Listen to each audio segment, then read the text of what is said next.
Hello everyone.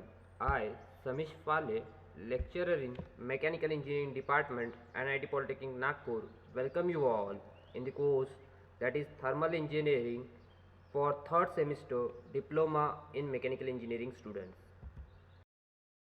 Course we already started with our third chapter, that is steam and steam boiler, and today is the fifth lecture on this chapter, and today's topic is numerical on steam by using Moiller chart. आज का जो topic है उसमें अपन numerical पढ़ने वाले by using Moiller chart. So, before starting with today's lecture, let us discuss what we can achieve or what we can learn from today's video. आज के video से अपन क्या चीज़ सीखने वाले हैं वो एक बार देख लेते हैं. तो after watching this video the learner will be able to solve numerical on steam generation process. जो स्टीम है उसके ऊपर के अपन क्या कर सकते हैं, आज के वीडियो देखने से अपन न्यूमेरिकल सॉल्व कर सकेंगे. क्लियर है.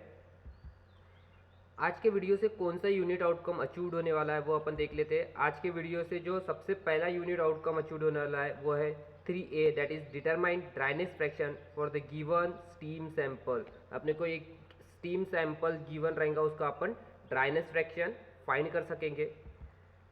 और जो दूसरा अचीव्ड होने वाला है वो है 3B, represent different various processes on suitable coordinate in the given situation. एक कोई सिचुएशन के ऊपर में अपने को वो जो स्टीम है उसका प्रोसेसेस, डिफरेंट प्रोसेसेस अपन रिप्रेजेंट करेंगे. उसके बाद में जो प्रोग्राम आउटकम्स आज के वीडियो से अचीव्ड होने वाले हैं वो अपन देख लेते हैं. तो आज के वीडियो से जो प्रोग्राम आउटकम अचीव्ड होगा वो सबसे पहला तो अचीव्ड होगा अपना बेसिक नॉलेज. तो ये जो न्यूमेरिकल है इसमें अपने को सॉल्व करने के लिए सबसे पहले अपने को बेसिक नॉलेज रखेंगे मैथमेटिक्स का. उसके बाद में अपने को इससे अपन डिसिप्लिन नॉलेज भी अचीव्ड होने वाला है आज के वीडियो से, मैकेनिकल इंजीनियरिंग जो स्टीम जनरेशन है. उसके बाद में अपन इसकी प्रैक्टिस करने वाले न्यूमेरिकल की तो PO3 अचीव्ड होने वाला है. PO4 अपना डिफरेंट इंजीनियरिंग टूल्स यूज़ कर अपन कैलकुलेटर यूज़ करेंगे तो PO4 अचीव्ड होने वाला है. उसके बाद में PO8 अचीव्ड होने वाला है आपका इंडिविजुअल और टीम वर्क, मतलब इंडिविजुअली आप ये वाले न्यूमेरिकल्स को प्रैक्टिस करोगे तो इंडिविजुअली आपका ये PO अचीव्ड होने वाला है. उसके बाद में नेक्स्ट जो PO अचीव्ड होने वाला है वो है आपका PO9, दैट इज़ कम्युनिकेशन. आपका कम्युनिकेशन आप रिटर्न न्यूमेरिकल सॉल्व करोगे तो उससे कम्युनिकेशंस बढ़ेगा तो PO9. और PO10 है आपका लाइफ लॉन्ग लर्निंग. तो इस वाले जो न्यूमेरिकल आप सॉल्व करेंगे ये लाइफ लॉन्ग आपको याद रहने वाला है. तो ये PO10 भी आज के वीडियो से अपना क्या होने वाला है, अचीव्ड होने वाला है. क्लियर है. उसके बाद में लास्टली आपका अचीव्ड होने वाला है PSO3. क्लियर है. सबसे पहले देखते हैं अपन मोलियर चार्ट क्या होता है, उसमें कैसे क्या क्या चीज़ें रहती है. उसके बाद में उसके ऊपर का अपन न्यूमेरिकल सॉल्व करेंगे. तो जो सबसे पहला मोलियर चार्ट है इस वाले चार्ट को बोला जाता है HS चार्ट. कौन सा चार्ट बोला जाता है, HS चार्ट. HS बोले तो H for enthalpy, H for enthalpy and S for entropy. H for enthalpy and S for entropy. तो मोलियर चार्ट को और कौन सा चार्ट बोला जाता है, SHS चार्ट. तो इसमें आप देख रहे हो ये जो वाई डायरेक्शन में ये जो खड़ी लाइन दिख रही है, जो वर्टिकल लाइन है, इसके ऊपर में अपन प्लॉट करते हैं. यहाँ पर प्लॉट होता है एंथैल्पी, इसके ऊपर में क्या प्लॉट होता है, एंथैल्पी, जिसको H से डिनोट किया जाता है. और उसके बाद में जो ये हॉरिजॉन्टल लाइन है, जो ये हॉरिजॉन्टल लाइन है इसके ऊपर में जो अपन प्लॉट करते हैं वो प्लॉट करते हैं क्या, एंट्रोपी. उसके ऊपर में अपन क्या प्लॉट करते हैं, इसके ऊपर में अपन प्लॉट करते हैं एंट्रोपी, जिसको S से डिनोट किया जाता है. तो इसीलिए इस वाले चार्ट को बोला जाता है कौन सा चार्ट, HS चार्ट. कौन सा चार्ट बोलते हैं इसको, HS चार्ट. तो आपको ये याद रखना है कि मोलियर चार्ट को कभी कभार क्या बोला जाता है, HS चार्ट. तो अगर आपको क्वेश्चन में बोला कि मोलियर चार्ट से यूज़ करो न्यूमेरिकल सॉल्व करो या HS चार्ट से सॉल्व करो, तो आपको याद रखना है कि HS chart is nothing but क्या होता है अपना मोलियर चार्ट. तो वाई डायरेक्शन के ऊपर में जो रहेगा वो क्या रहेगा अपना, वो रहता है अपना एंथैल्पी, और X डायरेक्शन के ऊपर में जो रहता है वो रहता है अपना एंट्रोपी. क्लियर है. इसके बाद में यहाँ पे आपको ये देखिए रेड कलर की लाइन दिख रही है. यहाँ पे ये रेड कलर की लाइन, यहाँ पे अपन ने एक रेड कलर की लाइन है, यहाँ पे आपको एक रेड कलर की लाइन दिख रही है. ये दिख रही है सबको रेड कलर की लाइन. तो ये रेड कलर की लाइन के ऊपर में देखो कि आप देख रहे होंगे तो यहाँ पे x = 1 लिखा है, यहाँ पे लिखा हुआ है रेड कलर के 9 के ऊपर में 0.95, यहाँ पे लिखा है 0.90, यहाँ पे लिखा है 0.85, यहाँ पे लिखा है 0.80, फिर 0.75, 0.70 और 0.65। तो ये जो रेड कलर की लाइन जो रिप्रेजेंट करती है, ये जो रेड कलर की लाइन रिप्रेजेंट करती है यहाँ पर, और जिसके ऊपर में x = 1, 0.95 ऐसा लिखा रहता है, तो ये चीज़ बताती है ड्राइनेस फ्रैक्शन। ये चीज़ क्या बताती है आपको? Dryness fraction. ये चीज़ बताती है आपको ड्राइनेस फ्रैक्शन। तो ये हरदम याद रखना है, ये चीज़ क्या अपना ड्राइनेस फ्रैक्शन, ये चीज़ क्या अपना ड्राइनेस फ्रैक्शन। क्लियर है? सबको समझ में आ गया कि ये जो रेड कलर की लाइन है ये क्या बता रही है आपको? ड्राइनेस फ्रैक्शन बता रही है। क्या बता रही है? ड्राइनेस फ्रैक्शन, जिसके ऊपर में x = 1, उसके बाद में 0.95, 0.90, 0.85, 0. ये जो रेड कलर की लाइन बताती है, ये बताती है आपको ड्राइनेस फ्रैक्शन। क्लियर है? अपने यहाँ पे अभी तक के 3 चीज़ें देखे। क्या देखे? वाई डायरेक्शन के ऊपर में क्या अपना एंथैल्पी, एक्स डायरेक्शन के ऊपर में एंट्रोपी, और जो रेड कलर की लाइन है वो बताती है अपने को क्या? Dryness fraction. उसके बाद में यहाँ पे देखो, ये जो ग्रीन कलर की लाइन दिख रही है, ये जो ग्रीन कलर की लाइन दिख रही है, सबको दिख रही है यहाँ पे ग्रीन कलर की लाइन। इसके ऊपर में देखो आप, हर लाइन के ऊपर में लिखा हुआ है डिग्री सेल्सियस, 800 डिग्री सेल्सियस। ये यहाँ से चालू हो रहा है, देखो 50 डिग्री सेल्सियस, उसके बाद में 100 डिग्री सेल्सियस, ये 150, 200। तो डिग्री सेल्सियस का की यूनिट रहती है अपनी टेम्परेचर की। तो ये जो ग्रीन लाइन रिप्रेजेंट करती है, किस चीज़ को रिप्रेजेंट करती है? ग्रीन लाइन रिप्रेजेंट करती है टेम्परेचर को। ग्रीन लाइन रिप्रेजेंट करती है क्या को? टेम्परेचर को। तो आपको हरदम याद रखना है कि ये जो ग्रीन लाइन रहेंगी जिसके ऊपर में डिग्री सेल्सियस लिखा रहेगा, ये वाली लाइन्स क्या रहेंगी? अपनी टेम्परेचर की। क्लियर है? उसके बाद में यहाँ पे देखो, ये ब्लू लाइन्स दिख रही है सबको, ये ब्लू लाइन्स, ये यहाँ पर ब्लू लाइन बनी हुई है, यह हर जगह जहाँ पे लिखा हुआ है, यहाँ पे देखो ये यहाँ से चालू हो रही है ब्लू लाइन। 0.01 बार यहाँ पे दिख रहा है, 0.01 बार, फिर 0.02, 0.03, 0.05, 0.1, 0.2, 0.5, 1, 2, 4, फिर उसके बाद में यहाँ पे आ गया 20, फिर 50, फिर 100, फिर 200 और 500 बार। मतलब ये जो ब्लू कलर की लाइन है ये रिप्रेजेंट करती है क्या? प्रेशर। ये ब्लू कलर की लाइन क्या रिप्रेजेंट करती है? प्रेशर। ये ब्लू कलर की लाइन हरदम रिप्रेजेंट करती है प्रेशर। तो आपको ये मोलियर चार्ट में ये याद रखना है कि वाई डायरेक्शन के ऊपर में क्या मिलेगा आपको? एंथैल्पी, एक्स डायरेक्शन के ऊपर में एंट्रोपी। जिस वाली लाइन के ऊपर में सिर्फ वैल्यूज लिखी रहेंगी x = 1, 0.95, तो वो क्या बता रहा है? अपना ड्राइनेस फ्रैक्शन। जिस वाले लाइन के ऊपर में बार लिखा रहेगा, बाहर, तो वो लाइन क्या रिप्रेजेंट करती है अपने को? वो लाइन रिप्रेजेंट करती है प्रेशर। जिस वाले लाइन के ऊपर में डिग्री सेल्सियस लिखा रहेगा, जिस वाले लाइन के ऊपर में डिग्री सेल्सियस लिखा रहेगा, उस वाले लाइन को बोला जाता है अपना क्या? टेम्परेचर वाली लाइन। वो वाली लाइन जो रहती है वो रहती है अपनी टेम्परेचर वाली लाइन। तो इसको यूज़ करके न्यूमेरिकल किस तरीके से सॉल्व करते, ये अपन एक न्यूमेरिकल सॉल्व करेंगे, उसके हिसाब से मैं आपको पढ़ाऊंगा कि इसको यूज़ करके न्यूमेरिकल किस तरीके से सॉल्व किया जाता है। क्लियर है? समझ में आया सबको? तो चलो अपन मोलियर चार्ट के ऊपर में का न्यूमेरिकल सॉल्व करते हैं। तो सबसे पहले अपन गिवन पढ़ते हैं क्या दिया हुआ है। सबसे पहले दिया हुआ है स्टीम एक्सपांड आइसेंट्रोपिकली। ये वर्ड बहुत इंपॉर्टेंट है। स्टीम कैसे एक्सपांड हो रही है बोलते कौन से प्रोसेस से? आइसेंट्रोपिक प्रोसेस से। तो आइसेंट्रोपिक प्रोसेस क्या होता है ये मैंने चैप्टर नंबर 2 में बताया था। Isentropic process is constant entropy process, जिसको एडियाबेटिक प्रोसेस भी बोला जाता है। तो कभी भी आपको क्वेश्चन में अगर आइसेंट्रोपिक प्रोसेस, एडियाबेटिक प्रोसेस अगर दिया है तो याद रखना कि वो कौन सा प्रोसेस गिवन है अपने को? Constant entropy process. कौन सा प्रोसेस गिवन है? Constant entropy process. मतलब जिस डायरेक्शन में एंट्रोपी रहेंगी उस डायरेक्शन में क्या रहेंगी? वो वाले डायरेक्शन को जो लाइन रहेंगी वो कौन सी रहेंगी? अपनी परपेंडिकुलर रहेंगी। यहाँ पे अपने को दिया हुआ है स्टीम एक्सपांड आइसेंट्रोपिकली। तो गिवन डाटा में अपन ने लिख दिया प्रोसेस कौन सी दिया? Isentropic. From initial condition 30 bar and 400 degree Celsius. Initial condition कितना दिया है? 30 बार और 400 डिग्री सेल्सियस। तो बार किसकी यूनिट रहती है? अपनी प्रेशर की। तो यहाँ पे लिख दूंगा मैं प्रेशर P1। इनिशियल प्रेशर कितना दिया हुआ है मेरे को? 30 बार। P1 दिया हुआ है मेरे को 30 बार एंड 400 डिग्री सेल्सियस। मतलब डिग्री सेल्सियस किसका यूनिट रहता है? मेरा टेम्परेचर का। तो यहाँ पे दिया हुआ है मेरे को इनिशियल को अपन डिनोट करते हैं 1 से। तो इनिशियल में प्रेशर दिया है 30 बार और टेम्परेचर दिया हुआ अपने को 400 डिग्री सेल्सियस। क्लियर है? उसके बाद में बोलता हूँ to final condition of 0.05 bar expand हो रहा है कितने तक के? फाइनल कंडीशन कितना आ रहा है? 0.05 बार। तो अपने को P2 दिया हुआ है कितना? 0.05 बार। P2 दिया हुआ कितना? 0.05 बार। उसके बाद में बोलता find final condition of steam, अपने को क्या निकालना बोल रहा है, कंडीशन ऑफ स्टीम निकालने बोल रहा है, कंडीशन ऑफ स्टीम निकालने बोल रहा है, मतलब क्या निकालना बोल रहा है, फिर से मैं बता रहा हूँ, कंडीशन ऑफ स्टीम जब भी निकालने बोलेगा तो अपने को क्या चीज़ निकालने बोलता है कि स्टीम कौन सी है, वेट है, ड्राई है कि सुपर हीटेड है। तो अपने को निकालने बोल रहा है सबसे पहला क्या, कंडीशन ऑफ स्टीम। तो यहाँ पे लिख दिया मैंने स्टेप 2 क्या, कंडीशन ऑफ स्टीम निकालने बोल रहा है सबसे पहले, और drop in enthalpy of steam, और उसके बाद में निकालने बोल रहा है drop in enthalpy of steam. तो सेकंड चीज़ अपने को निकालने बोल रहा है drop in enthalpy of steam, और उसमें मेंशन भी क्या है, कैसे यूजिंग मोलियर चार्ट, ये न्यूमेरिकल अपने को निकालना है, ये फाइनल कंडीशन ऑफ स्टीम और ड्रॉप इन एंथैल्पी ये किस चीज़ से निकालना है अपने को, यूजिंग मोलियर चार्ट। तो सबसे पहले अपन यहाँ पे मोलियर चार्ट लेंगे। तो ये मोलियर चार्ट लिया मैंने, इसमें मेरे को क्या करना है, सबसे पहले तो मेरे को क्या करना पड़ेगा, ये जो इनिशियल कंडीशन है P1 T1 जो दो चीज़ें दिया हुआ है, ये वाले पॉइंट को मेरे को इनिशियल पॉइंट को मार्क करना पड़ेगा। तो सबसे पहले मेरे को टेम्परेचर कितना दिया, 400 डिग्री सेल्सियस। तो मैंने टेम्परेचर वाली लाइन बताया था, कौन सी वाली लाइन थी अपनी, ग्रीन वाली।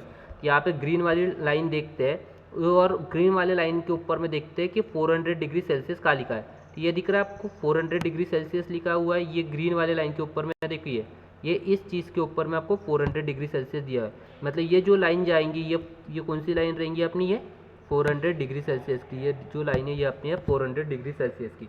उसके बाद में प्रेशर दिया हो कितना, 30 बार। तो मेरे को प्रेशर देखना पड़ेगा 30 बार। तो यहाँ से मैं देख रहा हूँ यहाँ पे 0.1, 0.2, 0.5, 1, 2, 4, 20 दिया हुआ है, फिर 50 दे दिया डायरेक्टली। 30 के बाद में क्या दे दिया, 50।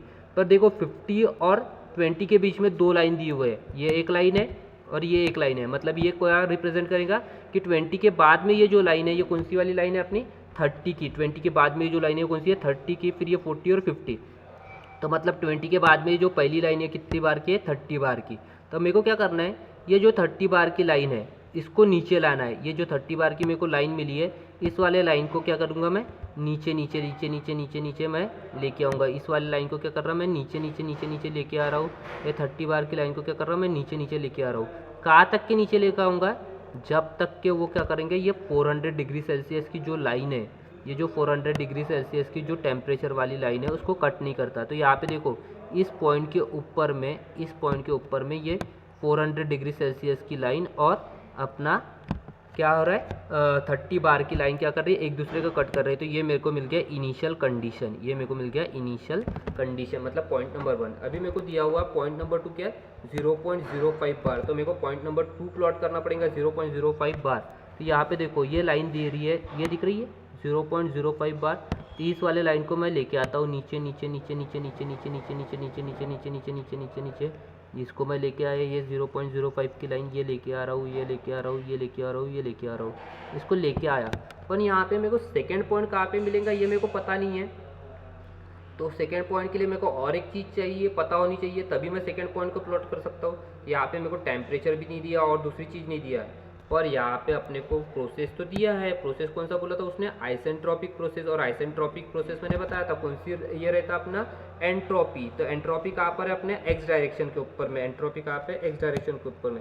तो एक्स डायरेक्शन को परपेंडिकुलर एक लाइन बनाएंगे अपन, कहाँ से, 1 से। तो आपको क्या करना है, रोलर स्केल रखना है ये वाले लाइन के ऊपर में। ये लाइन दिख रही है, यह जो लाइन खड़ी वाली लाइन जो है, ये जो 7 की लाइन है, 7.5 की जो लाइन है, यहाँ पे 6.5, ये कोई भी एक लाइन के ऊपर में रोलर स्केल रखो और उसको पैरेलल लेके जाओ कहाँ तक के, ये 1 पॉइंट तक के। कहाँ तक के लेके जाओगे इसको, 1 पॉइंट तक के। और ये 1 पॉइंट से जैसे पैरेलल लेके जाओगे, यहाँ से एक आपको क्या करना है, स्ट्रेट लाइन खींचना है। आपको क्या करना है, यहाँ से एक स्ट्रेट लाइन खींचना है। कहाँ तक के स्ट्रेट लाइन खींचना है आपको, जब तक के ये 0.5 वाला जो रहेगा पॉइंट इसको कट नहीं करता है। तो ये वाले पॉइंट के ऊपर में क्या कर दिया उसने, 0.5 वाले पॉइंट के ऊपर में कट कर दिया। तो यहाँ पे मिल गया मेरे को सेकंड पॉइंट। यहाँ पे मेरे को क्या मिल गया, यहाँ पे मिल गया मेरे को सेकंड पॉइंट। तो ये वाला जो पॉइंट है ये मेरा हो गया सेकंड पॉइंट मिल गया। कैसे प्लॉट किया, और ये वाला मेरा फर्स्ट पॉइंट है। तो फर्स्ट पॉइंट तो सबको समझ में ही आया होगा कैसे, अपने 30 बार वाली प्रेशर की लाइन दी है और 400 डिग्री सेल्सियस, दोनों को एक दूसरे की तरफ में लेके गए। जहाँ पर पॉइंट मिला वो पॉइंट अपना हो गया 1 पॉइंट। अभी सेकेंड पॉइंट में अपने को प्रेशर पता था, पर अपने को ये वाली वैल्यूज़ पता नहीं थी, सिर्फ प्रेशर पता था अपने को, उसके साथ में और कुछ नहीं थी। पर प्रोसेस दिया था अपने को कौन सा, आइसेंट्रोपिकली प्रोसेस दिया था। तो आइसेंट्रोपिक प्रोसेस में मेरे को पता है एंट्रोपी क्या रहती है, एंट्रोपी रहती है अपनी कांस्टेंट। तो ये एंट्रोपी एक्स डायरेक्शन में, तो मैंने क्या किया, ये वाले एक्स डायरेक्शन को एक परपेंडिकुलर लाइन बना दिया, कहाँ से, अपने 1 वाले पॉइंट से। तो यहाँ पे एक पॉइंट मिला, वो मेरे को मिल गया सेकेंड पॉइंट। तो अपने को सबसे पहली चीज़ क्या पूछा था, फाइनल कंडीशन ऑफ स्टीम। क्या पूछा था, फाइनल कंडीशन ऑफ स्टीम पूछा था। तो फाइनल कंडीशन कब रहेंगी, इनिशियल तो ये 1 वाला है, इनिशियल पॉइंट कौन सा अपना 1 वाला है, फाइनल वाला कौन सा रहेंगे, इधर वाला नीचे वाला। तो अपने को फाइनल कंडीशन ऑफ स्टीम पूछा है, तो ये हो गई अपनी final condition of steam second point. और ये कहाँ पर आ रहा है, ये देखो रेड कर्व के अंदर आ रहा है। ये जो एक्स वाला जो अपना रेड कर्व था, रेड लाइन जो है एक्स इक्वल टू 1, तो ये वाले पॉइंट के ऊपर में मैंने बताया था, ये पॉइंट के ऊपर में जो भी अपने को ये वाले पॉइंट के ऊपर में जो भी अपने को स्टीम मिलेंगी, वो कौन सी मिलेंगी, ड्राई स्टीम। ये वाले पॉइंट के ऊपर में एक्स इक्वल टू 1 के ऊपर में जो भी स्टीम मिलेगी, वो कौन सी मिलेगी, ड्राई स्टीम। ये इसके कर्व के अंदर में यहाँ पर जो भी स्टीम रहेंगी, वो कौन सी रहेंगी, अपनी वेट स्टीम, क्योंकि वेट स्टीम का ही ड्राइनेस फ्रैक्शन होता है, वेट स्टीम का ही ड्राइनेस फ्रैक्शन होता है। तो ये वाले पॉइंट के अंदर में जो भी अपने को स्टीम मिलेंगी, वो कौन सी मिलेंगी, वेट स्टीम। तो वेट स्टीम का ड्राइनेस फ्रैक्शन होता है। और ये वाले पॉइंट के ऊपर में यहाँ पे जो भी रहेंगी, ये कौन सी रहेंगी, अपनी सुपर हीटेड स्टीम। कौन सी रहेंगी अपनी यहाँ पर, सुपर हीटेड स्टीम, क्योंकि सुपर हीटेड स्टीम का ही टेम्परेचर होता है। तो देखो ये वाला जो सेकंड पॉइंट आया अपना वाला, ये जो सेकंड पॉइंट आया वो कहाँ पर आया, अपने कर्व के अंदर में। कहाँ पर आया, कर्व के अंदर में, मतलब फाइनल कंडीशन ऑफ स्टीम क्या अपनी वेट। तो यहाँ पे लिख देता हूँ केस 1 फ्रॉम मूलियर चार्ट। मूलियर चार्ट से निकाला केस 1, मूलियर चार्ट से क्या मिला, स्टीम हीट्स मेरे को क्या मिल रही, वेट मिल रही है। स्टीम क्या मिल रही है मेरे को, वेट मिल रही है। स्टीम क्या मिल रही है मेरे को, वेट मिल रही है मूलियर चार्ट से। क्यों मूलियर चार्ट से स्टीम कैसी वेट मिली है अपने को कैसा पता चला, क्योंकि ये जो ड्राई सैचुरेटेड वाला जो कर्व था, उसके अंदर वाले साइड में अपने को क्या मिला है, उसके अंदर वाले साइड में मिला है अपने को स्टीम। उसके अंदर वाले साइड में अपने को सेकंड पॉइंट मिला है, तो वो स्टीम कौन सी होगी, अपनी वेट। अभी सेकंड चीज़ क्या निकालना बोल रहा है अपने को, ड्रॉप इन एंथैल्पी। सेकंड चीज़ क्या निकालना बोल रहा है, ड्रॉप इन एंथैल्पी। तो ड्रॉप इन एंथैल्पी निकालने के लिए अपने को क्या करना पड़ेगा, फर्स्ट पॉइंट के ऊपर में एंथैल्पी निकालना पड़ेगा, सेकंड पॉइंट के ऊपर में एंथैल्पी निकालना पड़ेगा। ये दोनों का मैं क्या करूँगा, डिफरेंस निकालूंगा, तो मेरे को मिलेंगे क्या, मेरे को मिल जाएगा अपना ड्रॉप इन एंथैल्पी। तो अभी एंथैल्पी फर्स्ट पॉइंट के ऊपर में एंथैल्पी निकालना है, तो एंथैल्पी कौन से डायरेक्शन में, वाई डायरेक्शन में। तो मेरे को ये क्या करना पड़ेगा, ये जो पॉइंट है 1 वाला, ये लेके जाना पड़ेगा कहाँ पर, वाई डायरेक्शन के लिए। तो मैं क्या करूँगा, जो यहाँ पे ये लाइंस दिख रही है, ये हॉरिजॉन्टल लाइन दिख रही है, इस वाले लाइन के ऊपर में मैं अपनी रोलर स्केल रखूँगा, और उस वाले लाइन के ऊपर में रख के ये लेके जाऊँगा 1 पॉइंट तक के। और 1 पॉइंट तक के लेके जाने के बाद में इसको ट्रांसफ़र कर दूंगा कहाँ पर, मैं इस वाले पॉइंट पे इसको ट्रांसफ़र कर दूंगा मैं कहाँ पे, वाई वाले डायरेक्शन में। उसी तरीके से मैं रोलर स्केल रखूँगा, इसको मैं ट्रांसफ़र कर दूंगा कहाँ पर, इसको मैं ट्रांसफ़र कर दूंगा यहाँ पर वाई वाले डायरेक्शन के ऊपर में। तो यहाँ पर मेरे को वैल्यू मिलेंगी कहीं की, सेकेंड पॉइंट की मतलब H2 की वैल्यू मिलेंगी, यहाँ पे मेरे को वैल्यू मिलेंगी कहीं की H1 की। ये मैं रफली कर रहा हूँ, इसलिए मेरी लाइन टेढ़ी जा सकती है, आप इसको एग्जैक्ट करोगे तो आपकी वैल्यू बराबर आएंगी। तो केस 2 फ्रॉम 1 पॉइंट, तो जब मैं H1 फाइंड करूँगा यहाँ से, तो मेरे को वैल्यू मिलती है 3240। अभी इसको पढ़ने का कैसे, यहाँ पे देखो, यहाँ पे ये वाला जो पॉइंट है इसकी वैल्यू दी है 3000, ये वाला जो पॉइंट है इसकी वैल्यू दी है आपको 3500, और इसके बीच में देखोगे तो आप 4 लाइन दिखेंगी। ये देखो 1